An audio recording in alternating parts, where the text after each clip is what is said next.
The Big Picture session on space has explored the role of space development in securing a resilient Arctic.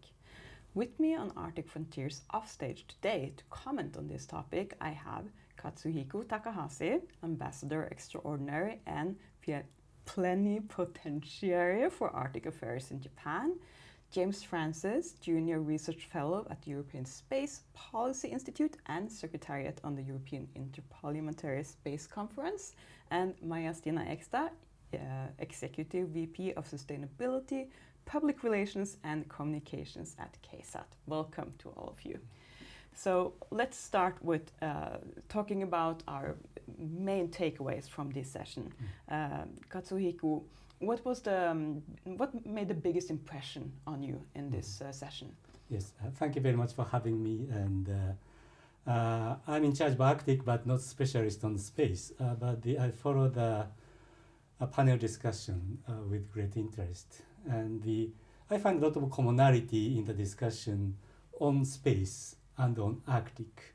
And what I find important is the special emphasis on the importance of partnership and collaboration in the space activities, because we cannot address the issue by individual countries, and we need to cooperate. And this aspect cannot be overemphasized both in space and Arctic.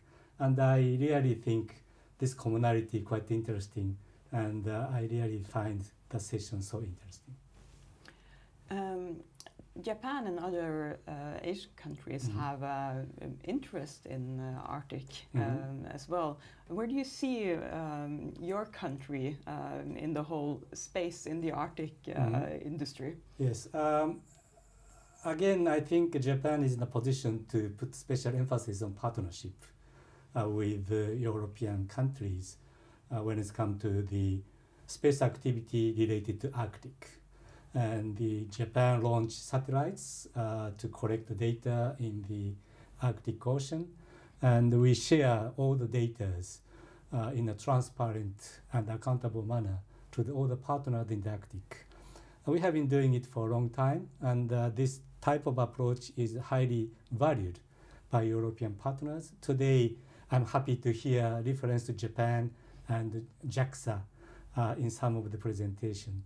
So this is what we are going to continue, and we really want to work closely together with European partners, both in space and Arctic.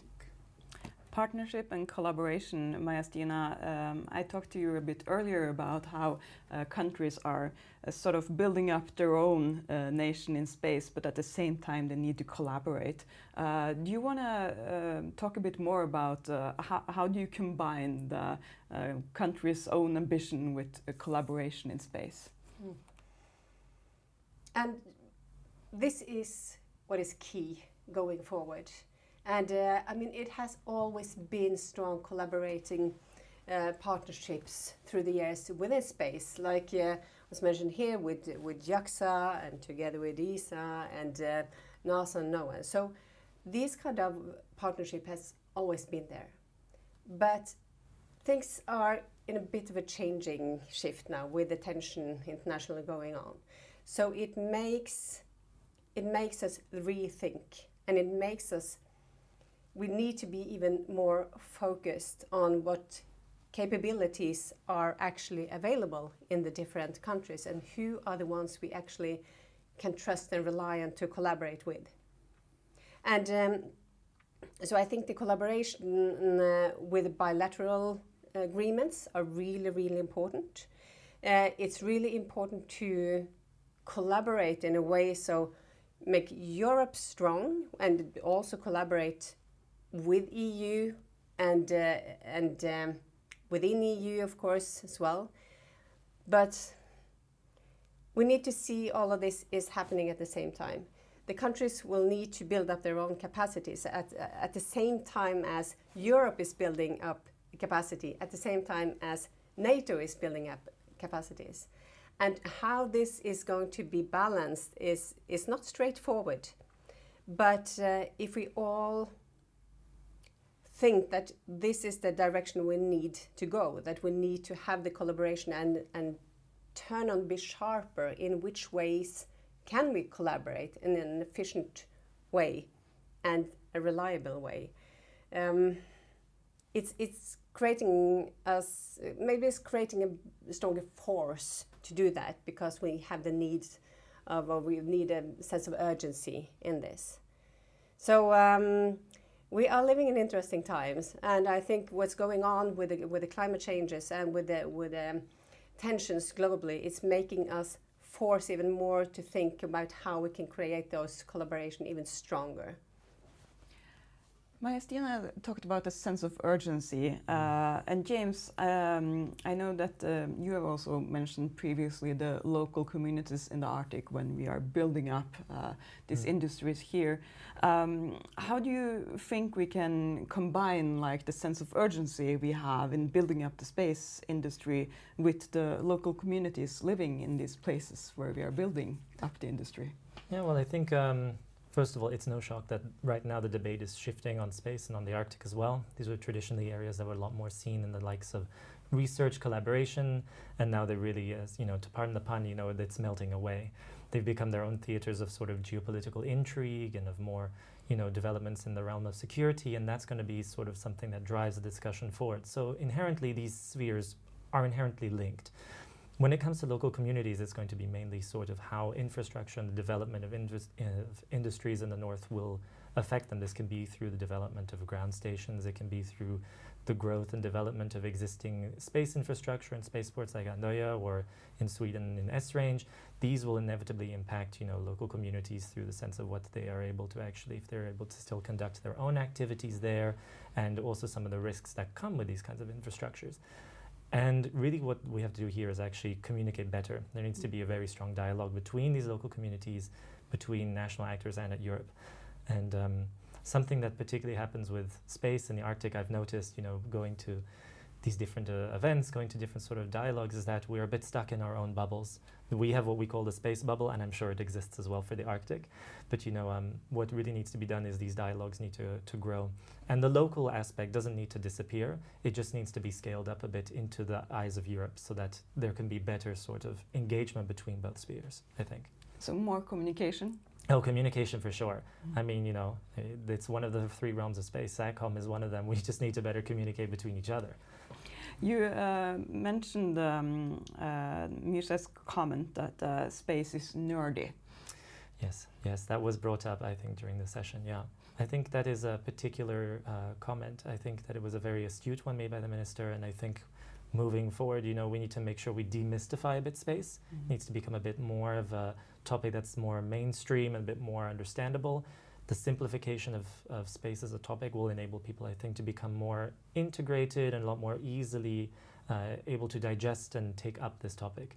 And in doing so, we'll be able to actually probably scale up a lot faster, perhaps, because that's something that we really need to do now. We really need to scale up the space industry, and we really need to do it at like breakneck speed at this point. How to sort of build up on his comment, how do you think we can demystify space, make space easier for people to understand? You just said you weren't a space expert, but actually, what is happening in Japan is, for example, a Japanese manga played a role to make Japanese young people to be interested in outer space. Manga cartoon is everyday life for children, and they really describe a lot of detail with information support coming from JAXA and other people knowledgeable. And instead of making it nerdy, it's becoming a topic in the classroom.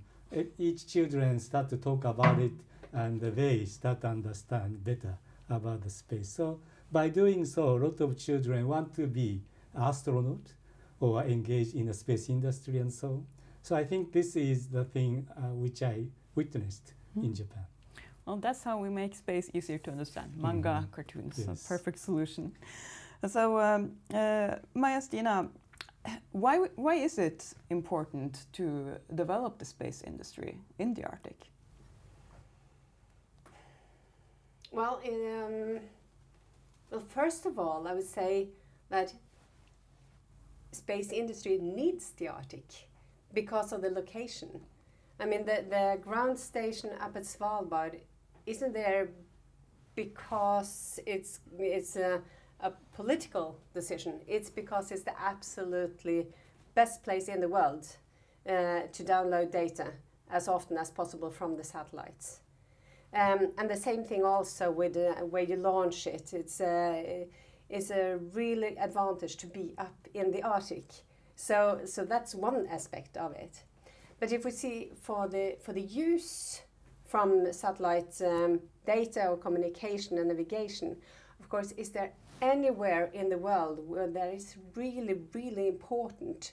It is up in the Arctic, or these areas where it's vast countries or vast areas without any infrastructure or people and knowledge. So maybe that's, or not only maybe, it is the only way to actually gather information on what is going on. And now, of course, with extra geopolitical tension and with the climate changes, it has never been more important to understand what is going up in the Arctic and to be able to communicate in the Arctic and also, of course, navigate and positioning. So that's all of that is extremely important up in the Arctic. And also if you take the darkness and the harsh weather and all of that, it's not very easy to go out with a ship or a plane, to find the right information, but the satellites will be there anyway. But also I would say that I really agree with what you're talking about, the importance of involving the people. And it's not only because it could be, a risk for them or negative consequences of building infrastructure, but it's really creating stable workplaces for a long time, and they have the knowledge. The people that lives up there, they have the knowledge of how to operate in the Arctic, how to live in the Arctic. So I think that should be utilized even more. Not only communication, but actually policies and framework for creating or using the communities and the people up there as a tool much more than today as well. James, last question for you here. It has never been more important, but what would you, if you could choose to change one thing in the future of the space development in the Arctic, what would you do? Oh gosh, you have to ask me something that's so complicated. To change one thing, I mean, it's too big of a question. I mean, one thing that I would like to change or to see, grow is, exactly as you mentioned, is that actually, that we have more, active space actors in the region. That's one thing I'd like to see, like, develop, let's say. I don't want to necessarily change anything like that, but to bring that up, because it comes with a sense of, it's got a lot of economic benefits as well. The value of the space economy is growing and will also be, I'm sure, a great benefit to the region as well. And through the local discussions, they'll be able to actually benefit as well on that front for human security as well. And it's ensuring a strong sort of population in the Arctic and involving more actors there and bringing new sort of, ambitions and vision to the region, I think will be quite exciting. To change one thing, I think is, a heavy task. The only thing is, I think, we need to recontextualize the way that we see space in the Arctic, and we need to bring them closer together. It's a matter more space actors. Of course, for sure, Norwegian space actors, the Nordic space actors, and as well the European ones as well, because it's something that'll benefit all of us. It's something that affects all of us in the region effectively. And we need to frame it, in a variety of lenses, through climate security, through security and defense lenses, as well as through science, as we know very well. The Arctic is a hotbed for science, so is space. I mean, there's also room for that, but we need to contextualize space in all these different domains. It's very multifaceted, so is the region, so naturally I would like to see a very sort of diverse embrace of the region. Well, Katsuhiko, last question for you. I'll try not to make it as big as my previous question, so it won't be so difficult to answer. But I'll do a similar question, but I'll phrase it less big. So, is there one? Not the same question. What is your hope for the future of space in the Arctic? I think what we hope is to see the more conducive international political environment to make all the stakeholders can cooperate without reservations. Because we do not want to continue the division. We really need to work together to address the pressing issue. This is Arctic, climate change in the Arctic. And this all impacts not only the people in Arctic, but the people all over the world. That's the reason why not only Japan, but Asian countries also start to pay attention to what's going on in the Arctic. So we, as a diplomat, we really need to work hard to finalize this unhealthy situation and go back to the international collaboration as wide as possible. Thank you. And Maja-Stina, you will have today's last word. So I'll ask you, what do you think is the main obstacle for more collaboration and for more communication within space? The largest obstacle. I think maybe it's because, or one of the largest obstacles is that we are thinking in silos, that we are not. It's maybe summarizing what my colleagues were saying, that we don't see Arctic and with all the aspects that needs to work together with the different actors and the different. If you need to understand how fisheries going because of the economics, and you have the sectors for maybe fisheries talking only about them, and then you have security on the other side talking more about vessel detection or whatever, and then you have climate change and they talk about science and climate change. You have to see all of this together, and you have to bring in both the national capabilities, which means also the resources of people living in the Arctic, which is different countries as well. So it is a challenge. And then, as he's saying, we need to bring in the other countries, which has also capabilities and interest in here. So it's not easy, but it is. We need to acknowledge that we need to break those silos and create forests and create plans and policies to have one direction and to create the big solutions together.